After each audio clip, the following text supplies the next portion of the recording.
This is Chris. And I'm Dan.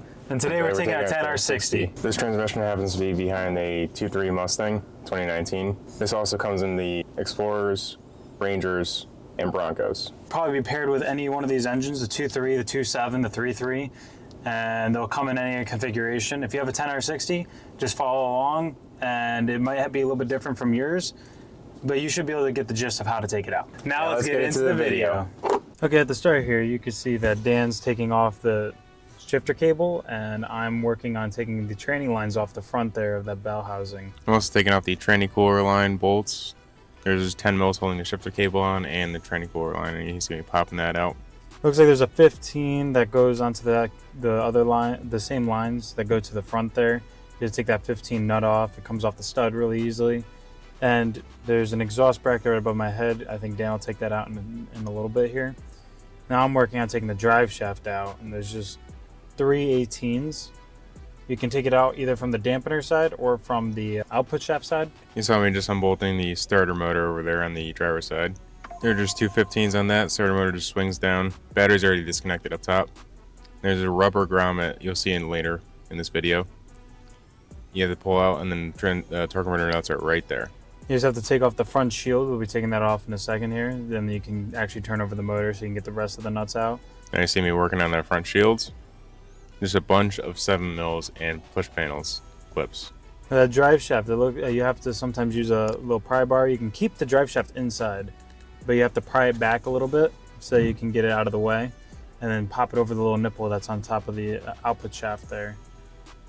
And I just took off the three of the 4 tranny mount bolts, and I'm leaving it hanging for a second while we get the rest of the stuff out. Now it's hanging down. I'm going to take off the bolts that hold the bracket on. There's a 21 millimeter on the crankshaft. You can do it by yourself. Just reaching over, grabbing the wrench and turning the engine over to line up the torque converter nuts. 6 torque converter nuts in total. On this side, on the other side, you can see that I'm taking out the tranny bolts for from the engine to the tranny instead of tranny to engine side. There's I think there's 3 or 4 bolts on that side. You just want to take those 4 out before you even try prying back. You want to take the drive shaft and kind of push it off to the side here. You'll see me doing it. That way that when you can actually get the tranny past it and then drive it down without having to actually take the drive shaft out. They normally recommend you taking the whole drive shaft out. Saves you a little bit of time because there's 2 carrier bearings on that one, and then it goes down to the rear diff. I'm working on the O2 sensor connectors over there, and along with the tranny harness that clips into the transmission. You can just use a panel popper. They usually just push right out. Just double checking my connections. Now you see me reaching above. There's actually a studded bolt on the top of the tranny here that has a 13 nut on it, and then there's a bracket or a tube that goes across the top over to the top of the starter area. There's 2 13 nuts. You got to take those out. That way you can get the tube off of the stud, and then you can actually get the bolt out from the top there. A long extension and a swivel open impact gun really helps with this. Yeah, swivel 13. Make sure, it's really going to be hard without taking the exhaust out here to get in there. Now you can see I'm just showing off each individual component. You can see the tranny lines. That's what we took off. You have the little shifter cable lever right there. And then that's the stud that I was talking about that holds the tranny lines on. There's a little 10 mil that holds that together.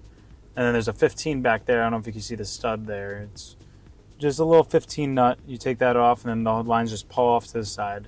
Very easy. Very simple. Just take that off, and it should all fall pretty much right out.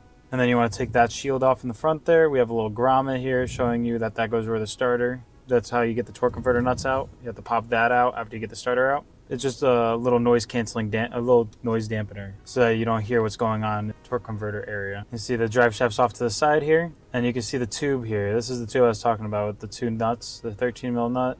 You want to get that tube off to the side so you can actually get the bolts out, and then you can pull the tranny back. Now we're setting up the tranny jack and preparing ourselves to pull this transmission out.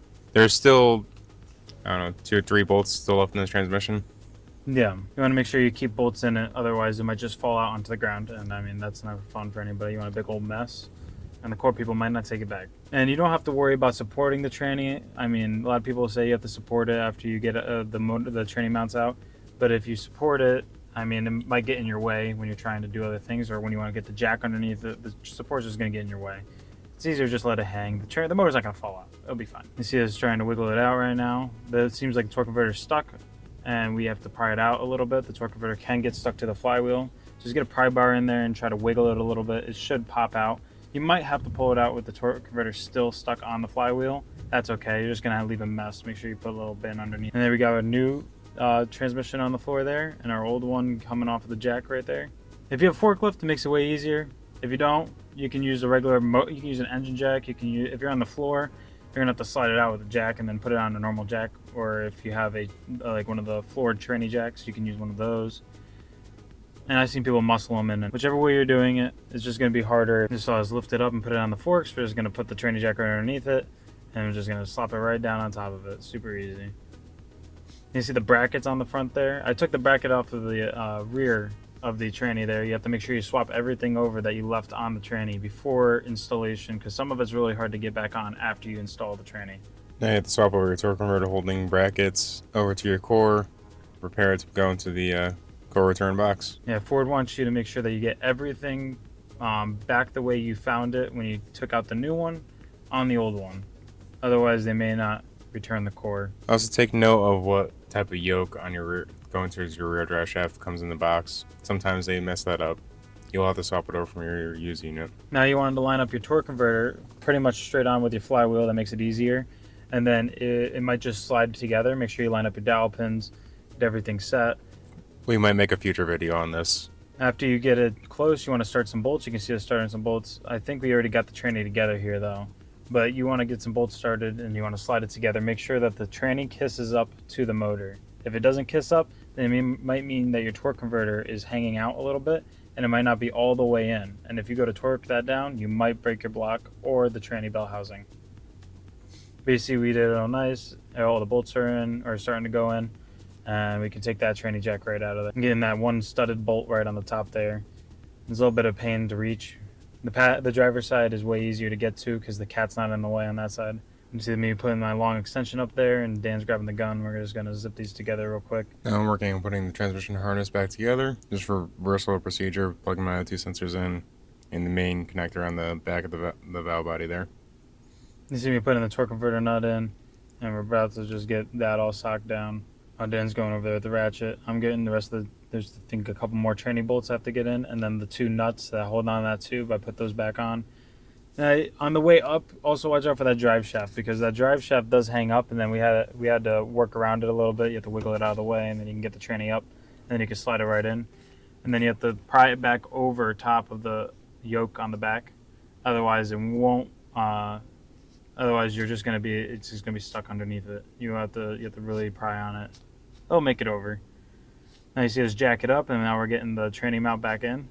Dan's getting the torque converter nuts in, looks like. Now I'm tightening up the bolts for the drive shaft. Pretty sure it's just 3/18 on the back there. You see me lining up the bolt holes properly so that the tranny mount can actually land in its right spot. Now reinstalling. On these tranny cooler lines, there is a plastic cone. It's like an acorn. There's also a rubber seal.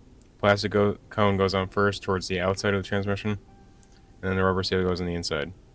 You want to make sure you have those in. If you don't, you'll start up and you'll have a huge leak. Also, when you're taking it out, on the old tranny, they might be stuck in the holes, and you might just have to grab them with a little pick, or you might just grab new ones from the parts. Make sure if you have old ones, just keep them, because they really don't go bad. They're really good, and they're very easy to lose. You'll lose them very easily. Yeah, the plastic pieces slide right off the lines all the time, especially after removing the tranny lines. I think Dan's over here putting the starter back in, and I'm getting the bracket for the exhaust in here. The exhaust has like 3 nuts, I'm pretty sure. It's just 2 nuts for the bottom there, and then one that goes right next to the tranny there. They're all 13s. This is installing our shield again. And that is your solenoid body strategy and IDN numbers. And you want to take those onto IDS, or if you have another scan tool, you might have the capability of going on and changing the characteristics of your transmission. See me clicking on transmission characteristics right there. And then you want to make sure that it's your VIN, and then that this is the right tranny. So you hit yes. Now I'll go through this little processing screen. Now that you're here, you can see the old numbers that are in there, and it's going to ask you if you want to switch out the numbers, if you want to change them. You're going to want to hit update here. That way you can update them to the new ones. It's going to ask you what you're doing. If you change the PCM, TCM, or if you have a new transmission, if it's a valve body, whatever you're doing, You're going to do it based off of what application you're doing it for, and you want to change the numbers directly from whatever you change. If it's a valve body, you'll get numbers with the new valve body. If it's a transmission, you'll see the new sticker on the side. It'll give you new IDN numbers and strategy numbers. You want to copy those numbers letter for letter, number for number, and you're going to replace those numbers onto the new tranny in the TCM. After you're done, you're going to hit update. Should give you like it wants you to connect to the network screen. You hit check mark, and you're done. It's going to tell you that it was successful. If it says unsuccessful, we've seen that happen before. You want to go on force scan. You can usually force it through a force scan. And you're going to exit out of here. You want to make sure that you go over and clear out your adaptive tables. If you don't clear your adaptive tables and the training was slipping before, it might still have a weird shift because it was trying to compensate before for other problems that were happening.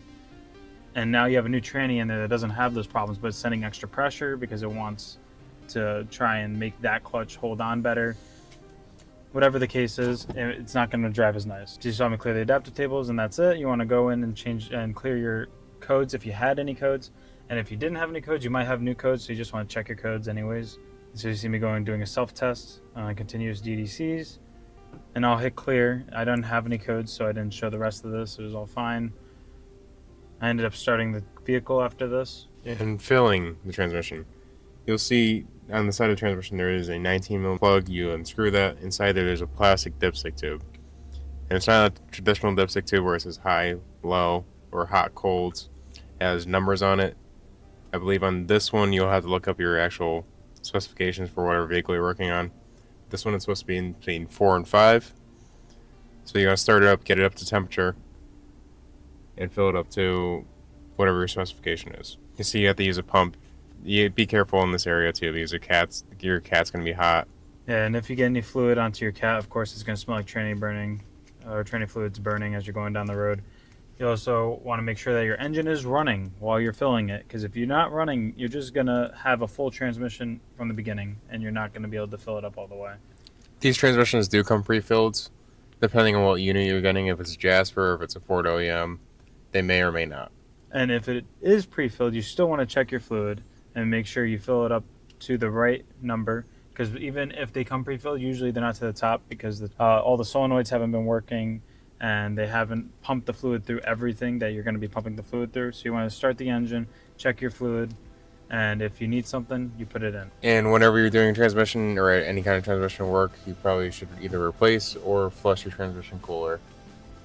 Yeah, you want to make sure that you flush your transmission cooler, because if you had any metal that was going in there, it's now going to be in your cooler, and it's just going to recycle back into the new tranny. It's worth it for you just to pump some brake clean and tranny cooler cleaner through the tranny cooler and the tranny lines if you're not replacing. If you're replacing, it doesn't matter. That was removal and installation of a 10R60 out of a Mustang with a 2.3. If you enjoyed watching, please like, comment, and subscribe. We'll see you next time.